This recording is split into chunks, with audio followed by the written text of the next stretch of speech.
Olá, muito bom dia para você que acompanha SP Rio Mais, tudo bem?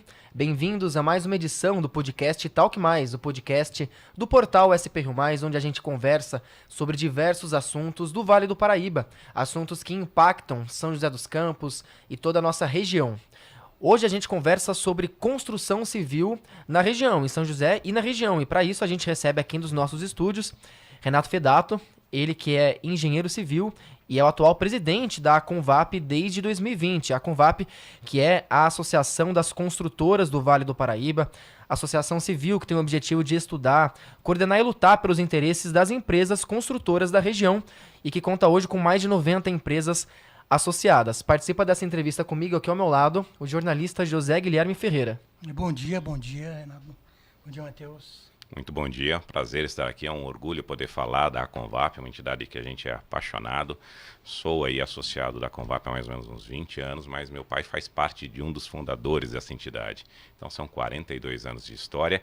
E uma curiosidade, atualizando, nós já estamos com mais de 110 empresas dentro dessa entidade. Só o site deve estar com um pouquinho, com um delay aí, só de atualização, mas graças a Deus crescemos nesses últimos tempos. Legal, boa informação, é justamente sobre isso que a gente vai conversar aqui, né? A construção civil tem ido bem na região, nos últimos 2 anos o PIB só da construção civil no país é maior que o próprio PIB brasileiro, né? E a previsão é de uma expansão aí de 2,5% para o próximo ano, para 2023. Vamos conversar também um pouco sobre o balanço da sua gestão. A Convap, que semana passada elegeu a nova presidência, a Maria Rita Singulano, que ia estar conosco aqui, mas por um imprevisto acabou não conseguindo vir. Mas antes de eu passar a palavra para você, Renato, lembrando a quem está nos ouvindo, quem está nos assistindo no YouTube, que essa entrevista fica salva, além do YouTube e do Facebook, e também fica lá no Spotify, é só procurar portal SP Rio Mais, e também agradeço a quem está nos ouvindo na rádio online. Bom, Renato, primeiramente, para a gente começar aqui o nosso bate-papo, eu queria que você explicasse um pouco o que é a Convap, o que faz a Convap. Legal. Bom, Matheus, a Convap é uma associação, ela foi criada por amigos da construção civil, e ela tem o principal intuito defender os interesses das construtoras da cidade e também da cidade frente às construtoras. Nossa maior meta é fazer com que todos esses interesses convirjam e que possam gerar uma sociedade muito melhor para que nós possamos viver. Muito bem. Zé? Bom, a gente tem aí, vivemos aí momentos pós-eleitorais e de transição dos governos, né, federal e estadual. Eu queria saber o que essas mudanças vão refletir nas ações da construção civil de uma maneira geral. O que eles podem impactar e o que você está esperando dos novos governos, tanto federal como aqui em São Paulo. Excelente, excelente. Bom, Primeiro que tudo ainda está se formando, né? Nós, por enquanto, temos poucas informações concretas para tomarmos decisão, mas, coincidentemente, há 2 semanas atrás, a Convap recebeu, na nossa sede, com muita honra, o senhor Celso Petrucci, é o economista-chefe do CEBIC, que é a Câmara Brasileira da Indústria da Construção Civil. E na semana anterior ao nosso encontro, ele foi até Brasília fazer uma reunião com toda a equipe de transição do atual governo federal. E ele trouxe notícias em que é uma promessa deste novo governo fazer investimentos significativos no setor da construção civil, principalmente para aquele produto focado a atender as classes mais baixas, que não estava tendo tanto poder de oportunidades de atuar. Então a promessa é que eles vão continuar os projetos que têm dado certo e devem ampliar os projetos principalmente no setor de baixa renda. Já o governo estadual, que nós temos de uma certa forma um pouco mais de proximidade, até porque, digamos, temos o governador e o vice-governador eleitos da nossa cidade, que é um grande orgulho para São José, em que nós temos bastante afinidade com o vice-governador. Esse eu tenho certeza que as políticas para a geração de empregos vão ser muito fortes. E principalmente a geração de emprego, quando se fala em geração de emprego, o setor em que consegue fazer a melhor conversão de investimento público em emprego é a construção civil. Então essa é uma certeza que teremos anos prósperos na construção civil. Renato, a gente sabe que o PIB da construção civil tem mostrado a sua força independente dos governos. Perfeito. É verdade isso, né? É verdade, você está certinho, Zé. Porque assim, os governadores, em qualquer amplitude, dependendo da política e da bandeira que seja levantada, eles sabem muito bem que a construção civil é uma grande geradora de empregos. Como nós comentamos, a construção civil é o setor que mais gera emprego por capital investido. Para se ter uma ideia, com o mesmo valor investido na construção civil e na indústria metalúrgica, a construção civil irá gerar 32 vezes mais empregos do que a metalúrgica geraria. Sendo que é um emprego extremamente importante para a sociedade, porque é aquela classe que, quando não empregada, está demandando assistencialismo, filas de assessoria pública que você acaba o governo tem que criando pagar por custos todos nisso. esses custos. Perfeito. Então, essa é a verdadeira distribuição de renda. A forma mais justa de fazer a distribuição de renda, que é através do emprego com dignidade. Então, eles são conhecedores dessa informação e por isso que eles normalmente fazem esse investimento também na construção civil. Óbvio que muitas vezes se foca em um ou outro mercado, mas a indústria da construção civil é uma âncora para essa geração. Eu trouxe alguns dados de emprego aqui, já que vocês citaram esse assunto. Eu vou trazer alguns dados do CAGED, mas só fazendo uma observação antes, eu ia só para complementar a pergunta do Zé em relação à transição de governo estadual. O Tarcísio, que foi o eleito, ele já anunciou, inclusive, a secretária para aquela supersecretaria de Infraestrutura, Meio Ambiente, Logística e Transportes, que é a Natália Rezende. E ela justamente é formada em Engenharia Civil. Perfeito, né? Perfeito. E eu não a conheço, mas tenho excelentes referências. Inclusive, numa conversa que tivemos recente com o vice-governador, ele colocou as melhores referências possíveis. Já fez um grande trabalho, no auxílio até o próprio ministro, agora governador, Tarcísio de Freitas, e acredito que vai contribuir muito com o setor da construção civil, com o setor de infraestrutura, principalmente estadual.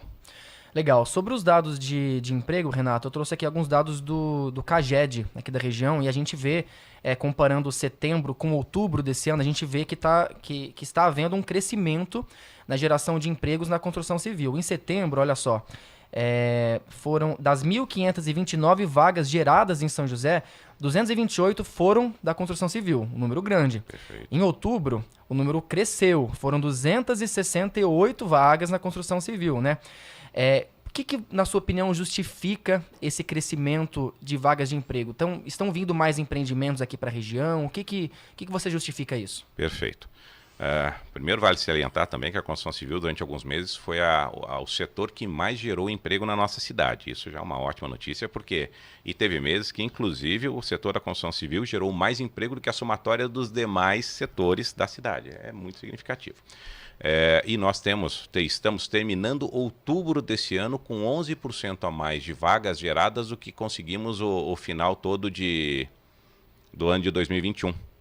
com uma abertura de novas vagas 3 vezes maior do que o ano de 2021. Então, graças a Deus, o setor da construção civil tem retomado aí seu fôlego, e isso se deve aos lançamentos que estão sendo possíveis ser feitos, até porque nós tivemos ali o imóvel novamente sendo trazido ao centro da vida dos cidadãos. A pandemia trouxe um pouquinho essa preocupação das pessoas voltarem a enxergar o imóvel, a casa própria como um centro de vida. E também pelo fato da valorização que esses imóveis estão tendo e a promessa que eles ainda têm para esse médio e longo prazo. Nós vivemos aí uma série de instabilidades nesse último ano, e o imóvel sempre é colocado como um investimento seguro. Todos nós acostumamos e crescemos com essa informação, e ela é real. Se você pegar qualquer imóvel colocado nesses últimos anos, não tenha dúvida nenhuma que eles valorizaram mais do que a inflação. E se você considerar ainda que ele pode ser uma fonte de renda, gerando locação nesses imóveis, e somar isso à valorização dele, ele é melhor do que muitas valorizações de renda variável, que tem um risco muito maior que o próprio imóvel. Então, ainda é uma oportunidade muito grande. Isso fez com que as vendas se alavancassem. Primeira frente. E segunda frente, essas vendas se alavancando geraram novos empreendimentos, que hoje nós vemos a cidade com vários lançamentos e lançamentos de porte.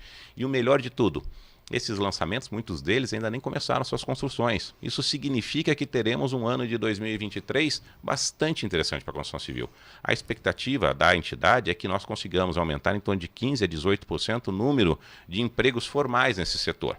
E isso são novas oportunidades, é uma chance de carreira muito bacana para esses jovens que estão entrando no mercado. Renato, a gente falou do governo estadual, do governo federal. Eu queria saber a relação da Convap com os prefeitos, né?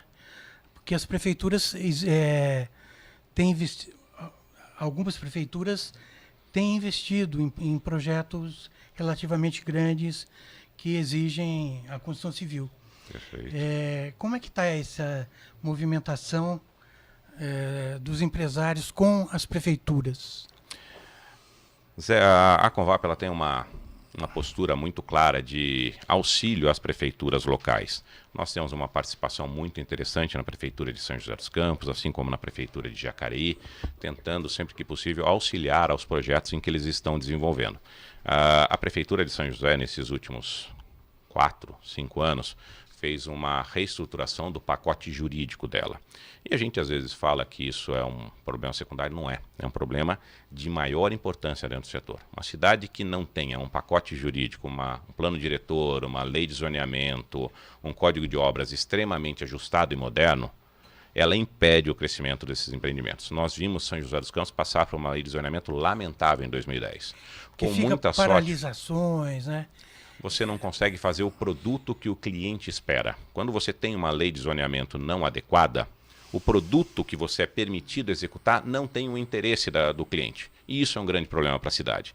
Felizmente, basicamente em 2018 nós corrigimos o plano diretor de São José dos Campos, que vieram com diversos instrumentos modernos e interessantes. Uso misto, a facilidade de um aproveitamento dos terrenos, um melhor adensamento correlacionado à mobilidade, uma definição de onde a cidade tinha infraestrutura já instalada, mal aproveitada para ela ser aproveitada, onde ela não tinha essa infraestrutura, diminuir esses aproveitamentos, fizeram uma equalização bacana. Só deixaram um problema, que isso aí é sempre um problema grande, que é a outorga onerosa, que eles cobraram muito caro pelas correções de alguns problemas, mas de uma forma global foi uma grande solução.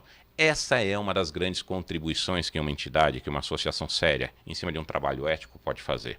Ela levar quais são os requisitos técnicos que nós temos para auxiliar a municipalidade a chegar a um pacote jurídico equalizado. Estamos tentando fazer um auxílio parecido com esse em Jacareí, em que ele estava aí há poucos dias de fazer o seu plano diretor, mas infelizmente teve uma discussão jurídica ali, ao meu ver, descabida, que paralisou até um segundo momento esse processo.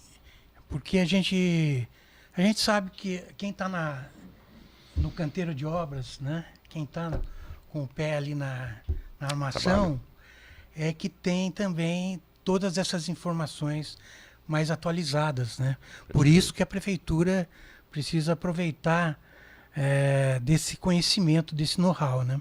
Perfeito, é isso mesmo. Eu acho que tem que ser sempre, para se chegar a uma lei equalizada, precisa ser ouvido todos os setores. Precisa ser ouvido a sociedade, precisa ser ouvido o poder público municipal, que as pessoas que estão no balcão têm um conhecimento fenomenal também, mas não pode ser só esses dois lados.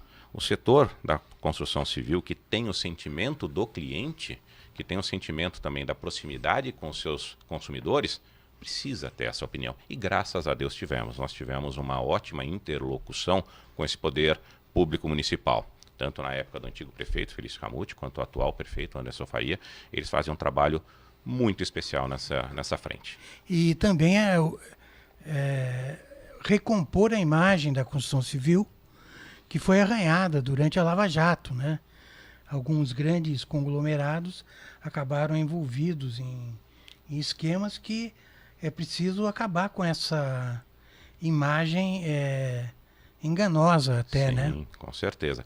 Na verdade, naqueles esquemas, aquelas coisas todas que aconteceram, eram empreiteiros que trabalhavam para o poder público. Eu não sei aonde começa o erro, mas que todos estão errados é uma certeza.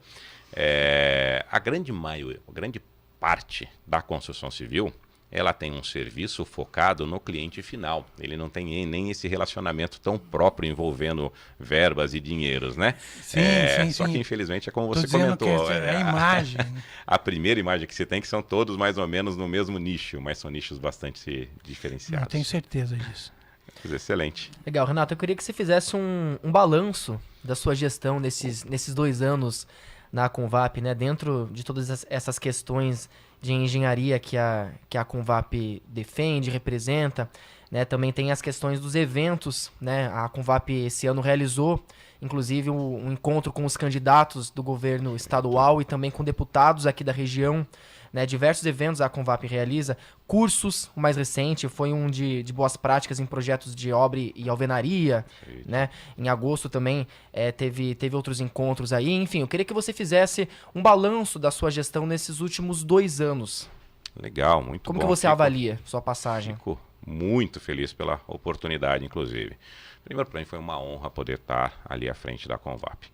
Eu acho que eu deixo esse recado para todos os jovens que hoje participam da Convap, que todos queiram um dia estar com o presidente da Convap, porque é uma oportunidade de crescimento muito grande. Eu passei por situações ali em que eu pude cada vez mais me qualificar e desenvolver.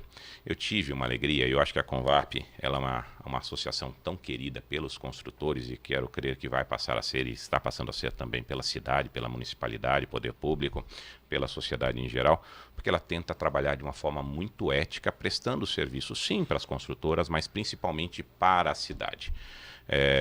Tenho a alegria de, dentro da Convap, ter grupos e pessoas fantásticas que auxiliam. Não existe ali uma pessoa que faz a história da Convap.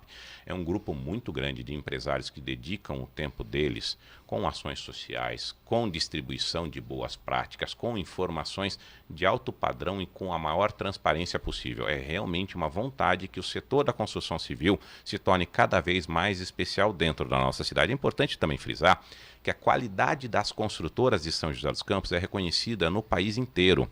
As nossas construtoras daqui de São José dos Campos são procuradas para executar obra pelo país inteiro pela notória qualidade e durabilidade das suas obras. E eu acho que isso é um pouquinho também papel daquilo que a Convap vem desenvolvendo nos seus últimos 42 anos.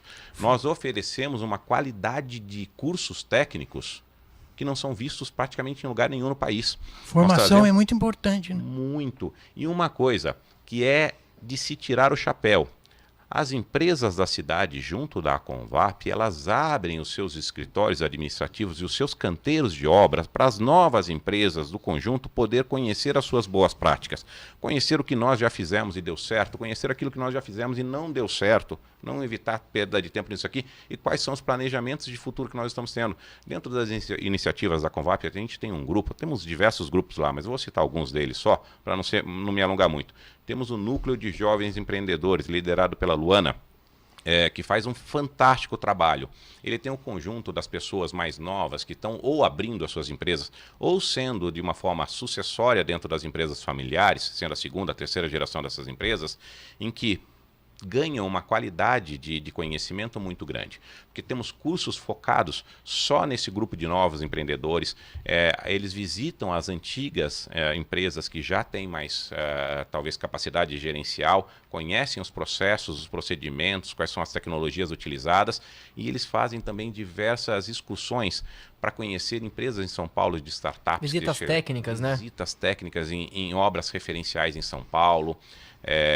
Trazem conhecimento de praticamente todo mundo, as melhores práticas do mundo e os melhores profissionais que nós temos disponível no Brasil para qualificá-los. Isso é extremamente Isso anima as equipes, né? Anima, melhora a qualidade, e é o que eu adoro falar. Eu tenho certeza que a qualidade dos empresários da construção civil da próxima geração vai ser muito melhor do que a nossa. Isso é o melhor orgulho que a gente pode ter para deixar para um legado de uma associação, né? Além do núcleo de jovens empreendedores, também tem o clube de engenheiros, né? Perfeito. Ótima iniciativa que se tem. O grupo técnico das nossas empresas de construção civil visitam os canteiros de obra das outras empresas para conhecer o que essas empresas estão fazendo das melhores práticas existentes.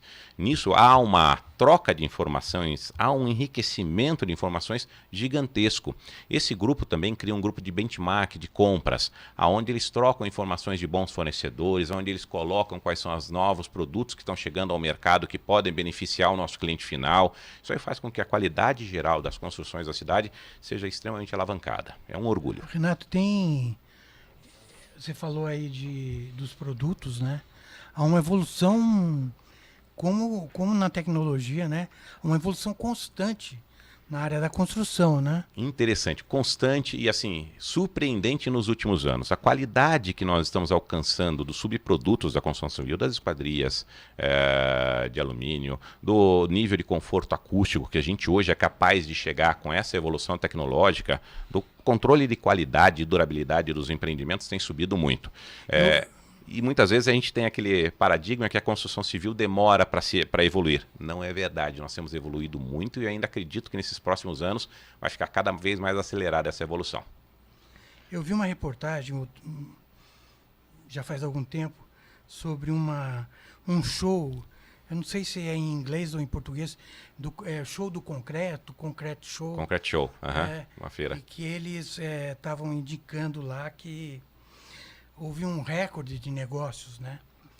E a gente mede a construção civil por essa movimentação da venda também desses produtos, desses insumos, né? Sim, verdade. Nós tivemos um acréscimo significativo. Zé, nós tivemos um crescimento do PIB da construção civil nesse ano de 2022 em torno de 7%. É um crescimento extremamente significativo. Nós tivemos um crescimento nesse biênio 21-22 perto de 18%. Um número extremamente significativo também. A construção civil retorna, ela teve alguns anos adormecidos ali na faixa de 2016 até 2018, 2019, mas ela volta a viver anos interessantes, chegando próximo a patamares de 2012, mas importante, ela tem fôlego para contribuir muito mais para a geração de empregos, riqueza, distribuição de bens aí no país, para os próximos anos. Legal, e eu queria falar um pouco agora sobre essa troca da presidência da Convap, né? Perfeito. Você falou aí sobre a contribuição para empregos, riquezas, enfim. E a Maria Rita, como que ela pode contribuir aí para tudo isso que você falou? Ela que é a primeira mulher eleita, né, na história da Convap, são mais de 40 anos de história, né? E ter uma mulher como presidente de uma associação tão importante como a Convap é muito importante para dar, além da representatividade feminina, também trazer todas as outras competências que ela já traz consigo devido à experiência profissional que ela tem. São muitos anos, né, atuando aí como engenheira civil. Enfim, eu queria que você falasse um pouco sobre essa importância de ter uma mulher como presidente e também quais são essas competências que ela traz aí junto com essa eleição dela. Perfeito. A Maria Rita primeiro, é um orgulho tê-la como a primeira mulher presidente da Convap. Eu tenho certeza que vai levar essa associação a um patamar muito superior. Ela já atuava lá dentro antes, durante anos, né? Tem mais de 12 anos que ela já participa da Convap. Ela me acompanhou em todas a minha história dentro da Convap também. Nós sempre fomos parceiros, diretores e vice-presidentes da Convap. Quando eu assumi a presidência, ela estava lá como primeira secretária da Convap e vice-presidente da entidade também. É uma pessoa de uma competência enorme, ela tem uma dedicação ao trabalho que ela faz, ela tem uma história também dentro da construção civil muito ampla, já trabalhou pelo lado também do poder público, agora tem a empresa dela, ela atua na empresa de projetos de construção civil, tem um conhecimento técnico imenso, participou ativamente de todas as discussões como âncora, de praticamente todas as discussões relativas a plano diretor, a lei de zoneamento, código de obras, dentro também do conjunto ela e Sabonge faziam um trabalho brilhante nessa frente, foram uma das grandes alavancadoras desse acordo todo de uma lei de zoneamento muito melhor que nós temos, e eu tenho certeza que ela vai fazer uma grande gestão nesse biênio, nessas próximas 2 anos, se Deus quiser, mais 4 anos, frente à Convap. A quebra de preconceito, ela chega no canteiro de obra em relação à participação feminina? Mas ou é isso eu acho ainda... que preconceito na construção civil, ele nunca existiu? É não uma coisa... existiu. Não, o respeito, eu já tive diversas assentadoras de azulejo, rejuntadoras, pintoras trabalhando dentro de obra, e é engraçado, mas eu acho que a impressão que a gente tem é diferente, mas não. O canteiro de obra é muito inclusivo, viu? É uma coisa... E essa relação atual que se tem, eu sempre gostei muito da relação que nós temos com os funcionários da construção civil. Durante um certo tempo, algumas políticas aí, até a nível nacional, começam a tentar distanciar um pouquinho esse grupo empresários funcionários. Mas eu volto a dizer hoje para você, a gente tem uma proximidade muito grande e eu sei que eles são extremamente inclusivos. Eles não têm nenhum tipo de preconceito. Não, realmente é bom você dar essa explicação, né? Porque há uma imagem ainda de que algumas funções há preconceito, né? Quando você vê a motorista de ônibus ou tal, existe na sociedade uma imagem que muitas vezes não confere, né? Você está me dizendo que tem... Imagina uma azulejista que pode ser muito mais caprichosa que o homem, né? Isso mesmo. Sem aquela sujeirada toda e ganha. A preocupação geral deles é que se ficasse comum, eles iam perder os empregos, porque elas são mais eficientes, mais competentes, mais cuidadosas no geral. Pois é. Mas é uma preocupação até sadia e gostosa, divertida. Ele, no geral, gente, juntando boas pessoas, é só questão de uma pequena conversa que tudo dá certo. O capacete pode... tem diferença, pode ser girar pra rosa, todas as pode cabeças. ser... Exatamente, pode ser rosa, pode ser azul, pode ser branco, tem diferença alguma. Muito bem, a gente bateu 25 minutos, estamos encaminhando para o final aqui da nossa conversa. Queria saber se o Zé tem mais alguma observação. Posso dar só uma contribuição? Claro. Gente, eu já citei uma coisa que eu acho que de extrema importância, assim. Nesses 2 anos eu estive ali na Convap, muitas vezes em função da posição que é de presidente, eu por mais vezes estive à frente de algumas coisas. Mas é importantíssimo dizer, a Convap é formada por algo em torno de 20 pessoas que contribuem para elas. Esse grupo de diretores, que são donos de grandes empresas da cidade, dedicam o tempo todo deles para contribuir literalmente com essa associação, na tentativa que a construção civil seja cada vez mais inclusiva, melhor entendida e que ela possa convergir com os interesses da cidade. Um trabalho voluntário. Voluntário, não há remuneração e como a Bianca muitas vezes conversa com a gente, né? A Convap ela não tem associados, ela tem fãs. Porque as pessoas que lá se associam acabam com o tempo ganhando paixão por aquela associação. Por isso que eu acho que ela cada vez tem um futuro mais interessante. Muito bem. Renato Fedato, ele que é o atual presidente da Convap, conversando aqui com a gente sobre as expectativas para a construção civil a partir do ano que vem aqui na nossa região do Vale do Paraíba. Falamos também aí sobre a troca de presidência, onde vai assumir a Maria Rita Singulano a partir do ano que vem. Renato, obrigado pela sua participação aqui na SP Rio Mais. Seja sempre muito bem-vindo. Um grande prazer conversar com vocês, poder falar sobre a Convap. Estou sempre à disposição de vocês. Muito bem, obrigado. Zé Guilherme. Tchau para vocês, tchau Renato, obrigado. Agradeço a você que esteve conectado conosco também aqui no Spotify, no YouTube, no Facebook e na Rádio Online. E já convido você a acompanhar as principais notícias regionais, nacionais e também os destaques internacionais lá no nosso site sprriomais.com.br. Eu sou Matheus Andrade e essa é a SP Rio Mais, conteúdo de verdade.